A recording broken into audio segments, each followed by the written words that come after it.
역사의 변화라는 건 우리의 어떤 개인적인 능력에 따라서 하나하나 바꿔갈 수 없다라는 두려움이라는 것이 분명히 있긴 하지만 그 안에서 인간의 고유 능력은 언제나 시대의 변화 속에서 적응할 수 있는 힘을 보여왔다라는 것. 근데 그 적응할 수 있는 힘의 능력이라는 건 더 새로운 기술, 더 새로운 시장의 확보, 물론 이런 거 필요합니다. 하지만 가장 근본적인 능력, 우리가 AI 시대에 더 AI를 이겨낼 수 있는 건 우리가 더더더 AI 같은 존재가 되는 것이 아니라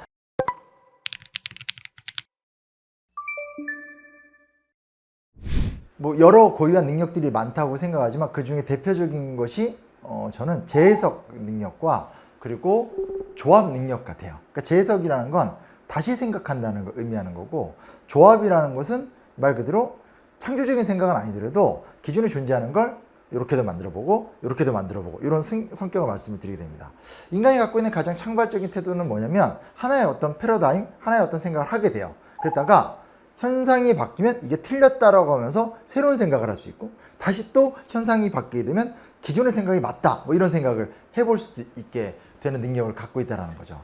대표적인 예가 지난 100년간 자본주의를 해석하려고 했었던 우리의 인식입니다.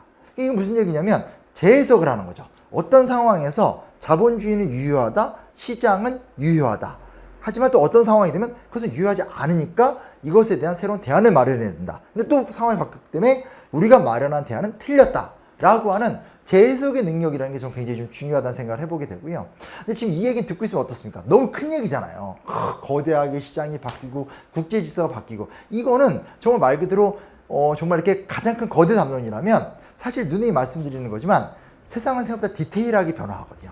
그러면 마치 뭐 젠슨 황이나 빌 게이츠나 스티브 잡스처럼 남들이 전혀 생각하지도 못했던 길에서 엄청난 혁신을 이뤄내는 사람들도 있지만, 사실 대부분의 시장, 90% 이상의 대부분의 시장은 그게 아니라 그렇게 누군가가 크게 획을 그을 때 그 획과 획 사이에 변화되는 어떤 여러 부수적 가치 속에서 새로운 시장을 창출하고 새로운 어떤 이야기들을 만들어내는, 즉 본인이 창조적 파괴를 하는 사람은 아니지만 창조적 파괴 속에서 일어나는 변동에서 새로운 조합을 막 하게 되는 거죠. 오늘 우리 입장에서는 예를 들어서 뭐가 있을까요? 뭐 박물관 같은 거 하면 언제나 굉장히 어떤 유물을 보존하고 굉장히 어떤 거기 가서 아이들을 교육시키고 이런 걸로 기억을 하겠지만, 사실은 박물관 같은 경우는 19세기 말 20세기 초반에는 제국주의 국가들이 남의 나라 쳐들어가서 물건 약탈해 와서 어떤 전리품처럼 자랑하던 공간이었거든요. 근데 굉장히 약탈적이고 제국주의적인 요소를 시간이 지나면서 교육 공간으로 바꾸고 가치 있는 어떤 공간으로 바꾸고 하는 것들은 사실은 기존에 있던 것들을 또 조합을 틀어서 새로운 형태로 이야기를 만들면서 우리가 이제 문화 관광적인 가치로 이렇게 치환을 시켰던 과정들인 거죠. 그래서 역사라는 것은 여러 가지 측면이 있고, 역사의 변화라는 건 우리의 어떤 개인적인 능력에 따라서 하나하나 바꿔갈 수 없다라는 두려움이라는 것이 분명히 있긴 하지만 그 안에서 인간의 고유 능력은 언제나 시대의 변화 속에서 적응할 수 있는 힘을 보여왔다라는 것. 근데 그 적응할 수 있는 힘의 능력이라는 건 재해석하는 능력, 그리고 재조합하는 능력. 즉 원래 A라고 믿었던 신념을 내려놓고 B라는 신념을 선택할 수 있는 그 능력을 갖고 있다는 거죠.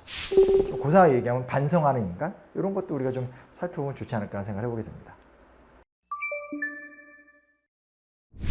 저는 되게 단순한 것부터 시작해야 된다고 생각합니다. 읽고, 쓰고, 질문하고, 생각하고. 사실 정말 솔직하게 냉정히 따져봅시다. 온 사회가 지금 독서가 중요하다고 이야기를 하죠. 독서 얼만큼 하죠? 안 해요. 이제 AI가 발달하게 되면서 저도 이제 대학에서 교수지만 학생들이 AI에 의존해서 PPT를 만들거나 AI에 의존해서 발표문을 만들거나 레포트를 써오는 게 일반적이에요. 지난 수십 년간 혹은 지난 수백 년간 한국인만이 아니라 세계인들이 인간의 능력이란 뭐냐?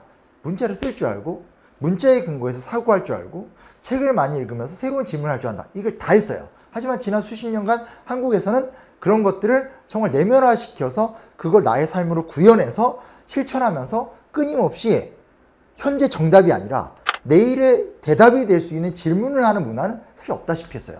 최근까지는 사실은 미국이나 유럽이 보여줬었던 선진국의 어떤 방향 모델이 있었기 때문에 그거 따라가면 됐어요. 근데 지금 생각해 봅시다. 지금이 그런 사회인가요? 지금은 과거처럼 특정한 어떤 리더에 의해서 하면 된다 하는 시대도 아니고, 미국이나 유럽 같은 선진국가가 앞에서 달려가고 있으니까 우리는 따라가면 된다 이런 시대도 아니에요. 지금 이미 우리가 선진국이 된 거죠. 더 새로운 기술, 더 새로운 시장 확보, 물론 이런 거 필요합니다. 하지만 가장 근본적인 능력, 우리가 AI 시대에 더 AI를 이겨낼 수 있는 건 우리가 더더더 AI 같은 존재가 되는 것이 아니라 우리가 더더더 나 같은 존재, 인간 같은 존재가 되는 거죠. 근데 인간의 가장 근본적 고유성이 뭘까요? 읽을 줄 알고, 쓸 줄 알고, 그 위에서 생각할 줄 알고, 질문할 줄 알고, 의심할 줄 알고, 그래서 다음으로 나갈 줄 아는 것. 그 기초만 이루어내더라도 굉장히 좀 중요한 인재가 돼서 새로운 이야기를 만들어낼 수 있지 않을까요?